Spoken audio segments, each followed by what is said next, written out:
Gang. Today I'm doing a little bit of a different video, and today I wanted to talk about graphing calculators. I know that's kind of strange, but I've got kind of a long history with these things for probably about 5 years now. I've actually developed a lot of software for these, and I think they're just pretty neat. And everybody, I think, has a memory with like a TI-83 Plus, have it on the screen. You know, they were common in high schools, and they still are. And you can even still buy them at Walmart, despite them being over 2 decades old. And they're still over $100. But I just wanted to talk a little bit about more of these calculators and what all you can do with them, and a little bit of their history, because quite frankly, they've been stuck in my brain for a really long time. So now I'm just passing it all on to you. Alrighty, first one I wanted to show you is it's a TI-84 Plus CE. Now there really isn't anything that special about it, but this is just the calculator that I personally used and programmed on for about 5.5 years now. And I've done quite a bit of stuff with it. I've made some text-based RPGs, I've made some math programs, a little bit of tech demos here and there, but nothing super crazy. It's a pretty bog standard calculator, right? Well, you can do some pretty impressive stuff with it. For instance, you can play Game Boy games, like, why not? Link's Awakening? Sure. Got it right here for you. Not sure if you can see that very well, but hey, it works. These things are pretty powerful, and in fact, they're just computers like the computer that you may be watching this on, or your phone, or anything else like that. And this is a pretty bog standard calculator that, you know, it'll plot graphs and it'll do math, but it can also do a lot more that most people just really aren't aware of. Now, I've had that one for a really long time, and I have a couple of them that I've just recently got that I would also like to show you before I actually get started and talking about the history and all this shit that I have wrote down. Here we have a TI-73 Explorer, and I'm not really going to turn it on and show you anything because it's just like a TI-83 Plus, which I'm sure you'll see enough of in this video, so but it's made kind of for middle school applications. It's not quite as powerful. It's got a little bit less under the hood going on, a little bit less RAM, less ROM, etc. And it's a little bit worse but it's something that most people really wouldn't notice. But I mostly got it because, look at it. It looks really cool, and it looks like something that would be in, you know, middle school. Nice colors and all that stuff. Now this thing that I'm about to show you, this is a whole different beast. This is a TI Nspire calculator. Now this one in particular is outfitted with the touchpad, which when I first got it, I didn't quite understand what it meant by touchpad, because it's just, you know, a D-pad, like the regular keypad, which I'll show you in a second. But actually, let's see if I can just show you this right now. Blah, blah, blah. There's a lot of keys on this thing. Well, you see our screen right here. Well, if I give it a little huzzah, oh, you're definitely not going to be able to see this very well. But there is in fact a mouse. You probably didn't see that at all. But it works like trackpad would for, like on your laptop. But on your calculator to navigate the UI, because the UI is kind of clunky, and the mouse helps a little bit. But here, might as well show you now. You could just pop the keypad out if you don't like that one. Here's the original, which is just called the keypad, and it fits in, and you see all these little bumps in the middle between all these keys? Probably not. Those are where the alphabet keys would be, but whenever I bought this, I guess whoever had it last, they just pulled all the keys out, paid like 20 bucks for it. But the coolest thing about these is that you can switch out the keypads. And like my TI-84 Plus CE over there, my gosh, there's a TI-84 Plus CE, not CE, my bad, Jesus. A TI-84 Plus Silver Edition keypad that will just emulate the TI-84 Plus Silver Edition, which most of you probably don't even know what the difference between any of them are, which that's pretty much what we're going to get into next. We're just going to talk about the history of these calculators, and I've got a timeline laid out, and it all starts a long time ago in 1990. Okay, now, I hope you can bear with me. I have a timeline from about 1990 to 2021 or so, covering these calculators. So, the word TI will be repeated a couple of times in the beginning, but I'm just going to completely drop that because saying TI blank 45 times is going to be awful. It's going to drive me crazy, it will drive you crazy, so I'm just going to cut the shit after about 3 of these things. Just know that whenever I refer to something by number, there's a TI and a hyphen, and then that number, okay? Now anyway, let's get started. In 1990, Texas Instruments, being the American computer corporation they were, decided we are going to make a graphing calculator because we feel like it. Wink wink. And they shout out the TI-81, which has a whopping 240 kilobytes of RAM and has a 2 megahertz Z80 processor in it made by Zilog, and it was formidable for its time. It had no connectivity whatsoever, couldn't connect to a computer, nothing fancy like that, but it could graph and it could do math, and it had a little bit of WAN, and that's pretty much all about it for the TI-81. They made it for a few years, and it wouldn't be iterated upon until 1992 with the TI-85. They just skipped right over the 82, 3, 4 to the 5, and the TI-85 was actually designed as more of a high-end system, you see, and it had a 6 megahertz Zilog processor, and it also had some more RAM. I believe it had like 24K of RAM, I believe. I might correct that, I'm not sure. But it was significantly more beefy than the previous calculator, the TI-81. Then later in 92, or my bad, 93, we came around with the TI-82. And the 82 was a successor built off, or more so to emulate the 81's experience, but it had the hardware and the software features of the 85. And so essentially, they brought the beef of the 85, but they kind of simplified it into the 81's form factor, and it was the 82.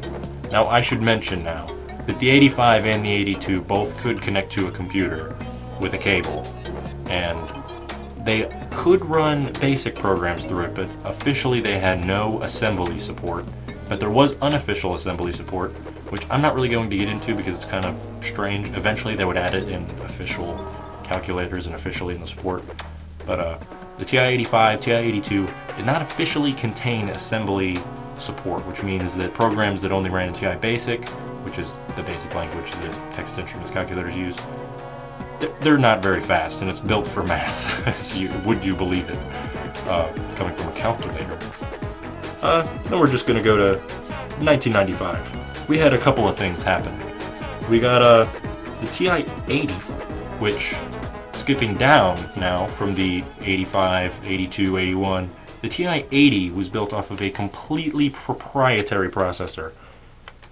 I can't really remember what it is. Hold on, I think I got it right here. The T6M53, which was a Toshiba processor, and this thing, unsurprisingly, was dog shit.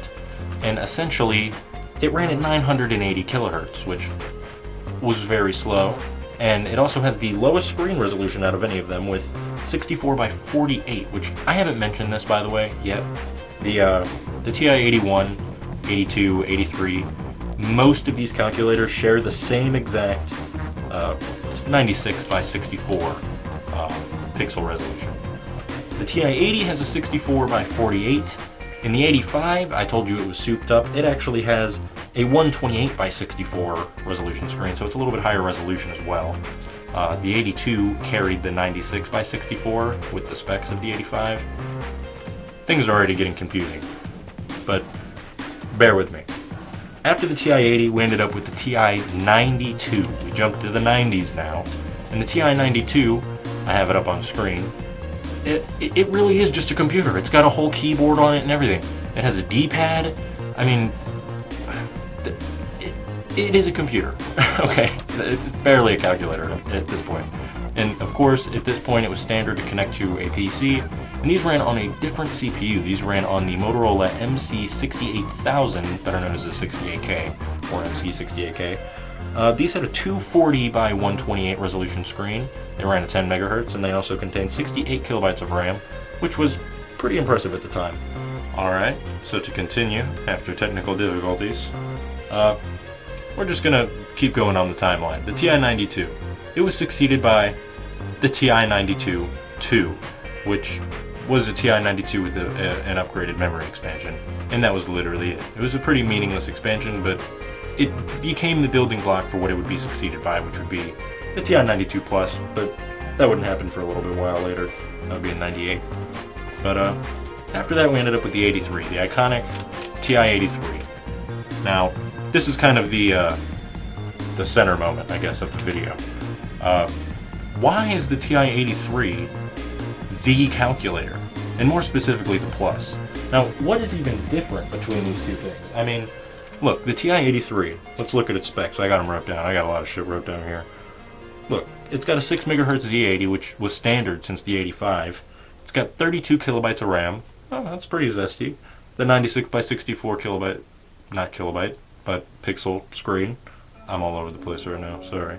The 83 Plus, which came out 3 years later, from 1996 to 99, it's got pretty much the same specs. It has less RAM. Instead of 32 kilobytes, it's only got 27 with 5K less RAM. But it does have a 160 kilobyte ROM added. And it's got the same screen resolution. So it is a bit strange that the 83 Plus would become the standard, even though the 83, you know, spec for spec is actually a little bit better, unless you're really considering ROM space, which storage space is very important, but I mean, is it really for a calculator? It's not that big of a deal. Everything would just be stored in the RAM in the 83. You're not running anything big. I guess if you're only running games, but that's not why the 83 Plus is so popular. The 83 Plus is popular. Really, it's kind of a complicated question to answer that. One, it's just been a part of the American education system for such a long time. We've just used the 83 Plus since 1999. I mean, for real. We really just haven't moved on to much else. Now, we do have the 84 Plus CE and stuff, which we released one in 2021 that runs Python. And, you know, you have your 73s, which came out in 2003, which, I mean, really, even for high school, this thing is more than apt to handle almost everything that I ever did in high school math. Wasn't anything too complicated.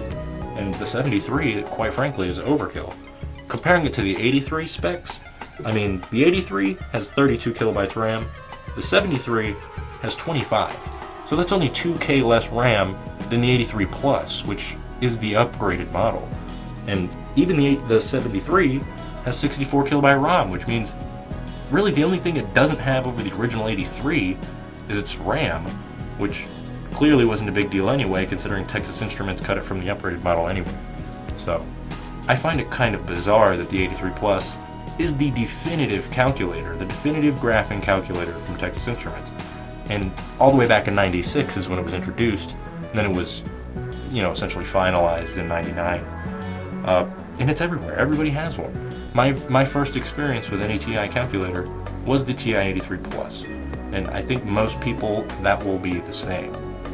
Alrighty, we're kind of getting towards the end of the timeline now, and now we're going to talk about the 86. And so the 86 was pretty much a proper successor to the 85.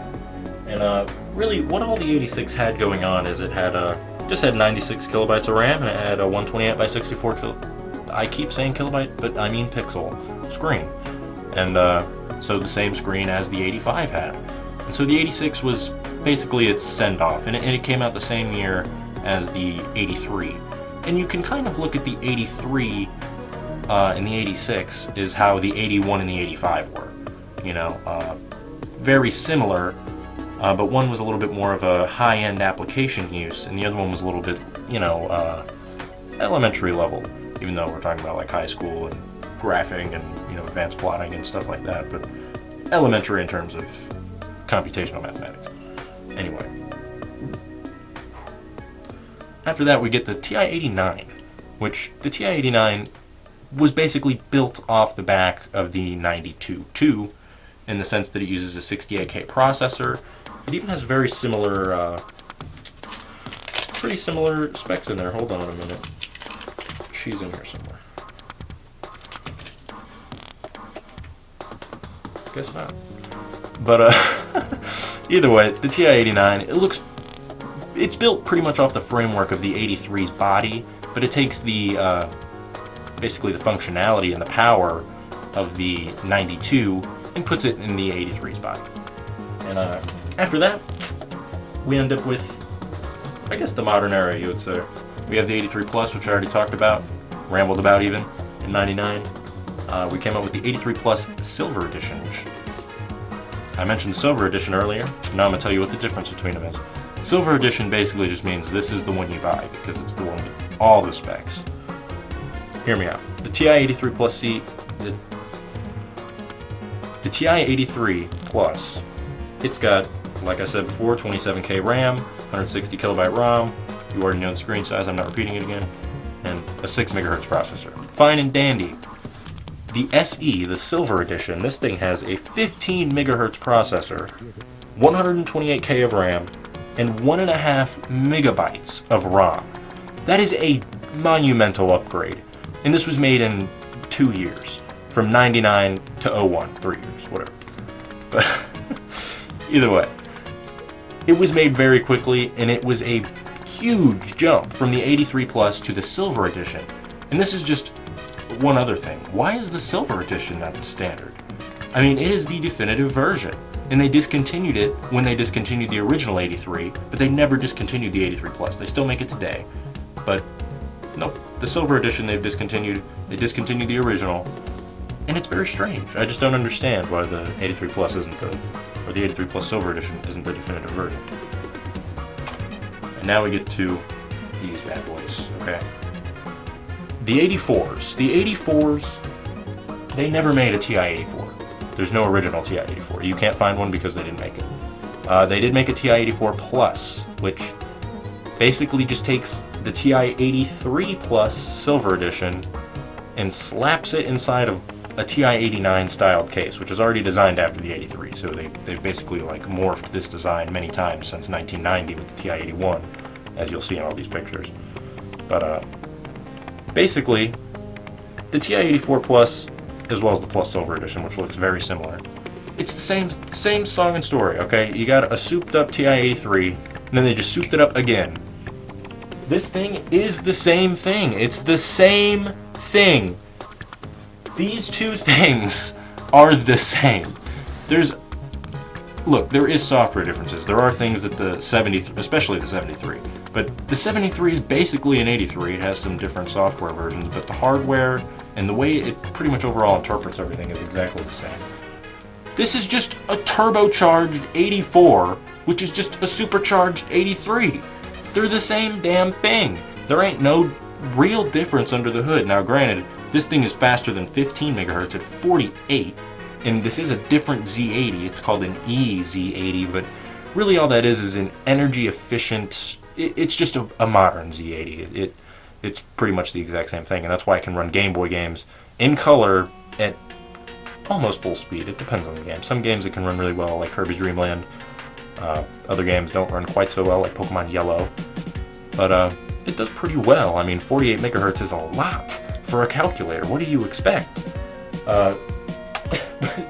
It's literally just the same kind of shit in these. It's just a Z80. You throw some RAM and some ROM in there, and you give it a basic program. It's a 1980s home computer that they've just been repackaging pretty much since 1990. They're really, really similar.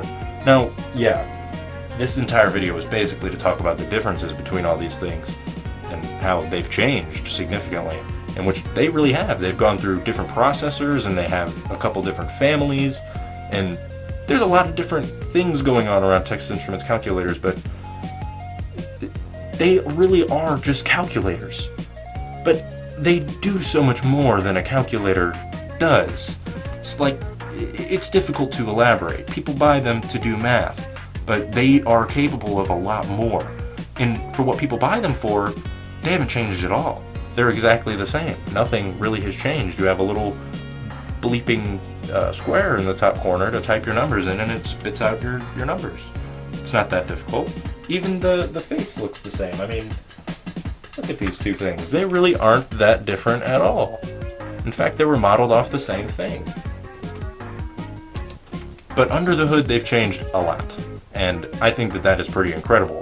Alrighty, now the last kind of calculators I wanted to talk to you about are these Nspire calculators, mainly because I know the least about them. I'm not very familiar with these. I know they run on ARM processors, dual cores, nothing super crazy. I know they have models with color screens that are quite similar to this one, that you know, are about the same age. This is from 2007, so it's not exactly prime technology at this point. But they are pretty cool, and this little touchpad accessory, that's pretty cool. I think that was introduced in like 2010, and then it became standard. And they made multiple different versions of this. They made the Nspire, they made a CAS version, which does a little bit more advanced math.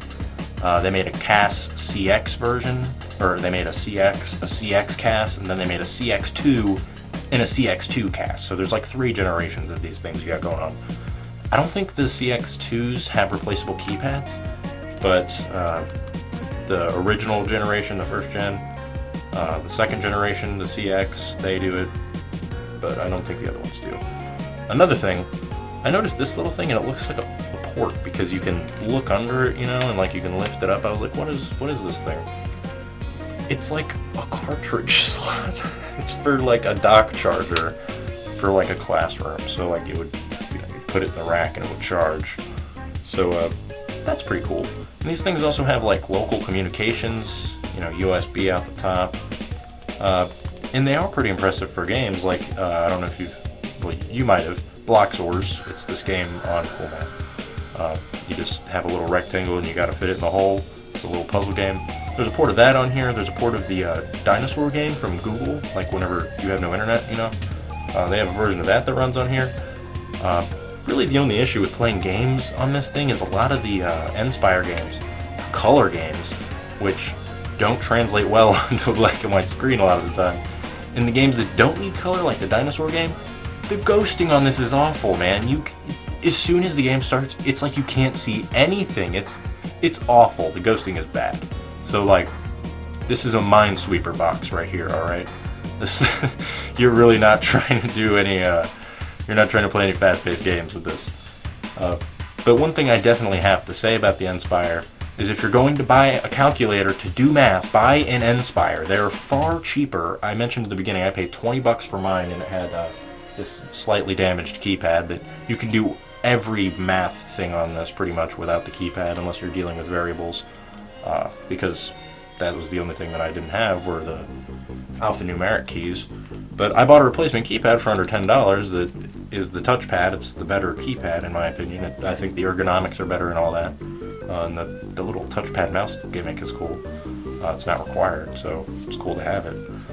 But yeah, I would recommend getting these for math. They are better at math than the 84s, even the new ones. They can go to like x to the 99th. These can go x to the 999th. So they have like an extra factor of... look, I'm good at math, but I'm not good at math words. So I hope you understand what I'm trying to tell you. It is a better calculator, it's more precise, and you can tweak a lot more about how it does math.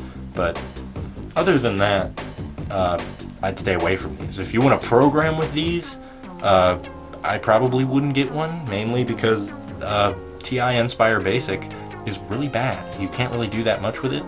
And almost everything is in, it's like pages, documents. It's very strange. So I would definitely recommend, if you're going to play games or do programming, you should get an 84, probably a plus CE, and if you can find a Python version, get that because that's cool. Alright, that's about it for this video. I appreciate it if you managed to stick all the way through it. If you liked it, definitely like the video. If you didn't dislike it, I would definitely like to see your comments on this video. And that's about it. See ya.